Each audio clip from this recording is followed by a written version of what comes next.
Cricbuzz Comm, I'm Gautam Bhimani in the company of Robin Uthappa. Now at the 15-over mark, we had set ourselves a little target. Zahir Khan was being a little conservative but optimistic, and he said 165 for 2, India should be in a good position. Guess what? India at 206 for 1. One less wicket lost, 35, 37 more runs scored, thanks to 100 from Shikhar Dhawan, and it's all looking rosy for a big Indian total. But we've also spotted a bit of a pattern, Robin.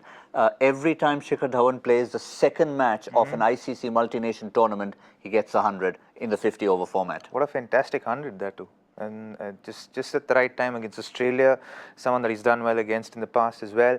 And, just the way he batted, once he got in, he gave the bowlers 7 to 10 overs. And once he got in, started going and then just played in his usual Shikhar Dhawan fashion, taking the attack to the bowlers and really dominating the attack as we speak. And in fact, ironically, it was Rohit Sharma who looked a little more settled at the crease. Shikhar Dhawan, while he scored a couple of boundaries, he did actually get hit once. He had twice the attention of the physio, and it almost as if seemed, you call the proverbial rap on the knuckles. It almost seemed as if that woke him up even more. Well, many more runs I'm getting. Well, it's quite unfortunate that people, kind of second guess his caliber as an opening batsman. Someone who's done so well for India, someone who's done so well for India in ICC tournaments, in these big tournaments he's done well. He stood up and stood out for India.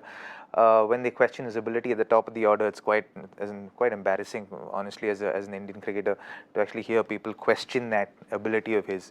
And I'm so happy that he's gone out there and silenced his critics once again. He's a top-class batsman in limited overs format. He's a left-hander on top of that. One of the best we have in our country, and I just saw I saw a stat where he's the leading run scorer in ICC tournaments across all countries, which is fantastic. Yeah, I mean, if you get 100 every time you play a second game of a big ICC 50-over tournament, you're going to be right up there. But a wonderful innings. Now, looking ahead, at the 30-over mark, India were exactly 170, and that pretty much doubles into 340. So now India will be starting to reassess maybe what they had thought of at the first 15. Yep, I think what they look at is, you have to also, look at the fact that there's been an 85-run partnership after that first wicket, with Virat. So, they've really set up a solid foundation.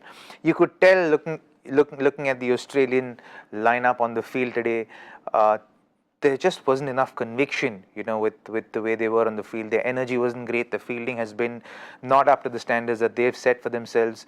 And, they've bowled out most of their main bowlers. Yeah, just quickly on this bowling, I want to get from you. Between Zampa, Stoinis and Maxwell, they've bowled out 16 out of 20 overs, looking at 4th and 5th as a combined entity. Now, how do you think they're going to go? Because Adam Zampa with 5 overs for 40 at this stage, do you see him even coming back? Or as a wicket-taking option? Well, it's quite hard to call. I think Maxwell might bowl a few more than Zampa in today's game, looking how he's bowled today. So, I think Maxwell might bowl a few extra. Zampa may not bowl his quota of 10 overs. Having said that, I think the bowling has been, they were not as brave as they should have been in the first 15 overs. They didn't pitch the ball up as much. They didn't get the ball to move around a lot because they bowled a lot of balls back at the length, and that obviously has they're paying the price for it now at this point in the game. And it looks good to, India look good to get the score that you chose. Yeah. Yes, 340. That's bang on. In fact, 170 doubled by 2. We're there and thereabouts, the two of us. Yes, but I would also like to see, from that point of view of maximizing the score at this stage, when would you ask Hardik Pandya to pad up, if he's not already padded up? Well, see, I think it's with all due respect to Hardik's caliber and the way he's batting in his current form and all of that right now, I would, if the wicket doesn't fall, I'd tell him to get ready by the 42nd over or so, and only then would I look at sending him 42nd, 43rd over.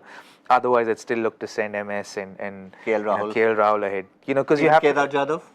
No, not Kedar. I'd still like to send KL Rahul up in front, because I think the more time they spend in the middle, the more accustomed they get to that position, and then the more comfortable they feel batting out there.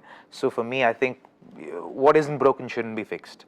I think just go with what you're going. Unless you really want to go hell for leather and put up something close to 400, you can look to send him at the 42nd over, maybe 42nd over.